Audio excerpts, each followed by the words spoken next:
राज जी, आप ऐसे ऐसे बयान देते हैं कि सारे नेता आपसे डरते हैं।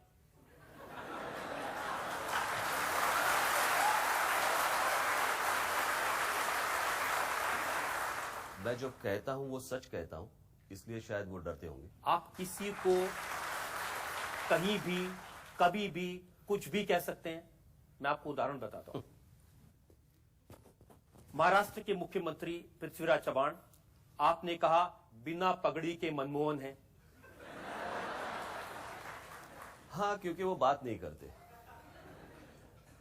और महाराष्ट्र में देखा जाए तो वो आप किसी को भी पूछ लेंगे तो पता चलेगा वो काम भी नहीं करते। मुझे तो मनमोहन सिंह जी के बारे में इतना मालूम नहीं, लेकिन जितना मैंने पढ़ा है वो कुछ सेम है। कुछ वो भी बोलते नहीं, ये भी बोलते नहीं, वो भी कुछ काम करते नहीं, ये भी कुछ काम करते नहीं। तो मुझे लगा बिना पगड़ी के मनमोहन होंगे ये। अच्छा, जो डिप्टी चीफ मिनिस्टर हैं उनको तो आप अच्छे से जानते हैं। उनके बारे में मैंने देखा कि आपने पोस्टर निकाल दिए और उस पर लिखा था अजीत दादा मूत्रालय।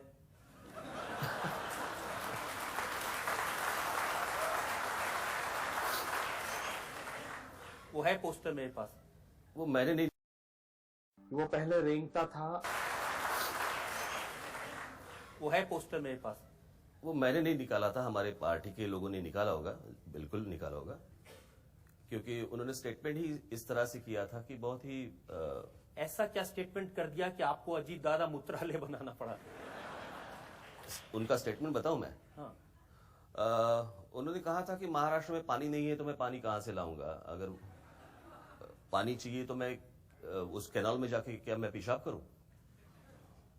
ऐसे कोई मिनिस्टर बोलता नहीं ना। महाराष्ट्र में अकाल पड़ा है और लोगों के पास पीने के लिए पानी नहीं है, तो खेती के लिए पानी कहां से आएगा? और उस वक्त एक जिम्मेदार मंत्री इस तरह की भाषा अगर बोलता है तो मुझे लगता है कि वो गलत है। चलिए, उनकी भाषा गलत है, लेकिन आपके ये तो ऐसी हल्की बातें हैं, लेकिन मैं आपको गंभीर बात बताता हूं। यह आपने कहा अगर अजीत पवार अपने आसपास पुलिस का घेरा हटा के आए तो अपने पैरों पर चलकर वापस नहीं जाएंगे। जी बिल्कुल कहा था। मैंने इसलिए कहा था क्योंकि मैं लास्ट ईयर मेरी 5 या 6 जगह पे मेरी रैली हुई थी और वहां पे तो पॉलिटिकल एलिगेशन तो होंगे ही रैलीज में। और एक जगह पे मैं गया था, वहां पे उनके लोगों ने कुछ पथराव किया था हमारी गाड़ियों के ऊपर। मुझे लगता है उस वक्त मैंने ये स्टेटमेंट। इसका मतलब जानते हैं? बिल्कुल। हाथ पैर तोड़ के बेचेंगे। बिल्कुल।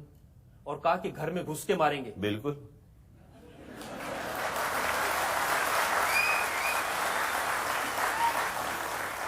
फिर आपने कहा कि चुन चुन के तोड़ो मंत्रियों की गाड़ियां। ये मुझे लगता है कि ये शरद पवार साहब की बेटी ने कहा था। बिल्कुल ठीक आपने, आप बिल्कुल याददाश्त अच्छी है। लेकिन जब उन्होंने कहा तो मुझे आपने क्या कहा है, कि जरूर करेंगे। मैंने जितना भी आज तक जो भी कुछ कहा है मुझे याद है, और दूसरों ने भी कुछ कहा है वो भी मुझे याद है।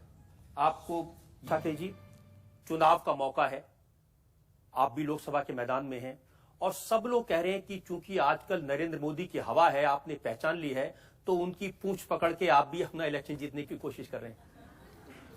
नहीं, मुझे किसी की पूंछ पकड़ने की जरूरत नहीं है। मुझे लगता है कि 2011 में जब मैं गुजरात के दौरे पे गया था, वहां पे 10-12 दिन का मेरा दौरा था, और उस वक्त मैं जब मुंबई आ रहा था तब मेरी जो प्रेस कॉन्फ्रेंस हुई थी, उस वक्त मुझे जो पत्रकारों ने मुझे सवाल पूछे थे उसका मैंने जवाब दिया था। उस वक्त मैंने 2011 में, यानी कि पॉलिटिकल सिनारियो पे Narendra Modi as a prime minister कहीं भी नहीं थे, उनका नाम भी नहीं था, कुछ नहीं था, भाजपा को तो मालूम भी नहीं था। तब वो आडवाणी जी की और सुषमा स्वराज जी की बात चल रही थी। तब मैंने गुजरात में मैंने ये कहा था कि नरेंद्र मोदी जैसी एक व्यक्ति इस देश की प्रधानमंत्री होनी चाहिए। जब किसी ने इस देश में किसी ने कहा नहीं था, तब राज ठाकरे ने कहा था, तब किसी को आपत्ति नहीं आई, तब किसी ने पूछा नहीं भाई तू क्यों नाम ले रहा है। ये तो मैं जानता हूं कि आप राजनीति के ऐसे चतुर खिलाड़ी हैं कि 1.5 साल पहले आप समझ सकते हैं।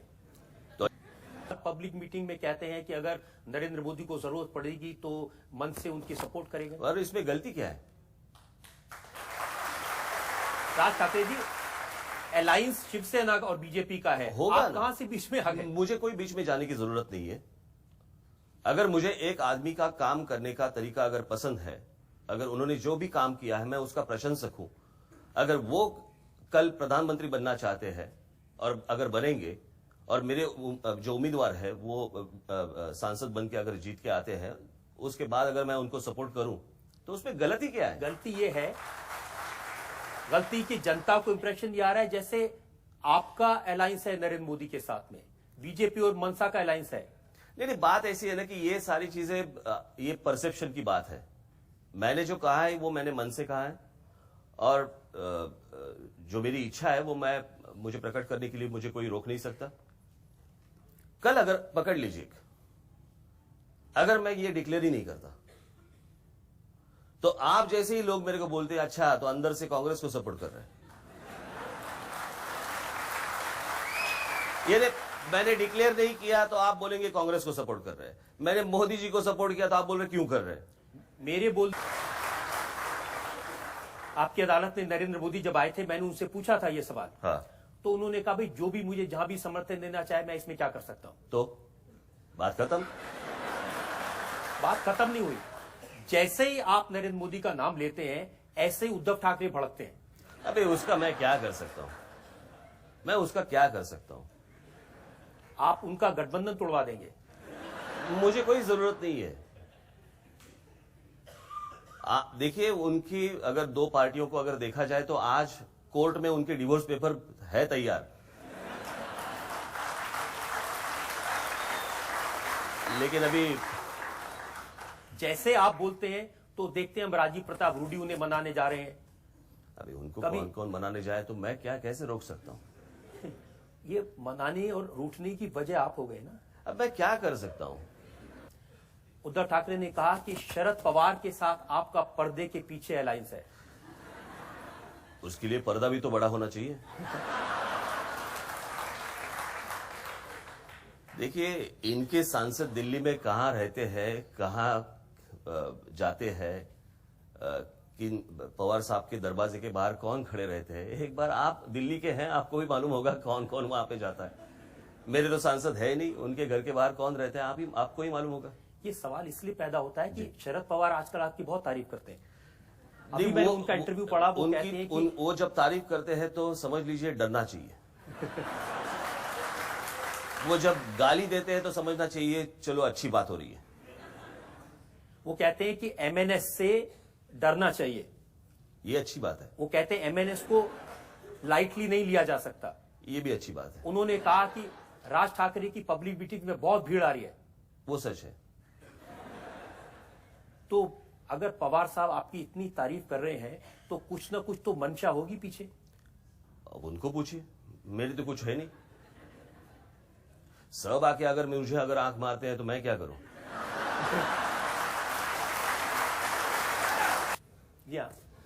यहाँ फर्स्ट रो में जैसा कि 2002 में नरेंद्र मोदी जी पे दंगों का केस है सुप्रीम कोर्ट से, तो आप यहाँ कह रहे हैं उनको सपोर्ट करें, जिसने गुजरात में 11,000 करोड़ का कर्जा कर दिया, वो इस देश में विकास कैसा लाएंगे?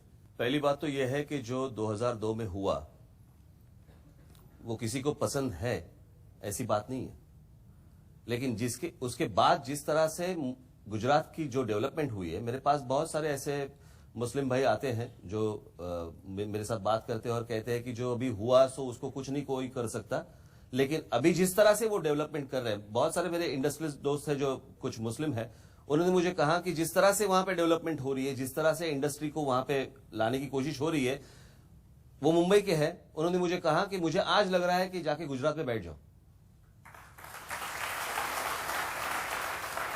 और बहुत बार ऐसी चीजें होती है कि जो हो चुकी है, जैसे इंदिरा जी की उनकी हत्या के बाद सिखों की हत्या हुई थी, या ऐसे बहुत सारी घटनाएं अपने देश में हुई हैं। अभी मुझे लगता है कि अगर आगे बढ़ना है तो इसको सारी चीजों को पीछे रखना होगा। लेकिन राज मैं आपसे ये कहना चाहता हूं कि इनके जैसे जो लोग हैं जी, जिनके मन में 12 साल पहले की वो घटना आज भी ताजा याद है, बिल्कुल, हाँ, लोग मरे थे, जी, सड़कों पर कत्लेआम हुआ था जी, तो कैसे भूल जाए? तो फिर आगे कैसे जाए? कुछ तो एक बार तय करना पड़ेगा ना कि या तो वो भूल जाए या तो आगे चले जाए। अगर वहीं पे रहना है तो बात कर लो, वहीं पे बात करते हैं। कैसे चलेंगे? यानी अगर जिस तरह से अगर आप जर्मनी देख लेंगे, जर्मनी में जिस तरह से हिटलर ने जो भी कुछ किया था, अगर आज जर्मनी देखेंगे तो उन्होंने वो सब बंद कर दिए दरवाजे। वहां के जो जर्मन लोग जो है उनकी तरफ आम आदमी जब देखता है, उनकी तरफ जो बाकी देशों के जो लोग देखते हैं, वो ये नहीं देखते कि ये हिटलर की कंट्री से है। जो हुआ था वो उन्होंने बंद कर दिए दरवाजे, वो सारी चीजें भूल गए और जर्मनी डेवलप कैसे हो जाए, आगे कैसे बढ़े, इसके लिए वो सोच रहे हैं। मेरा नाम इमरान मोदी है। जी, क्या है? इमरान मोदी। इमरान मोदी।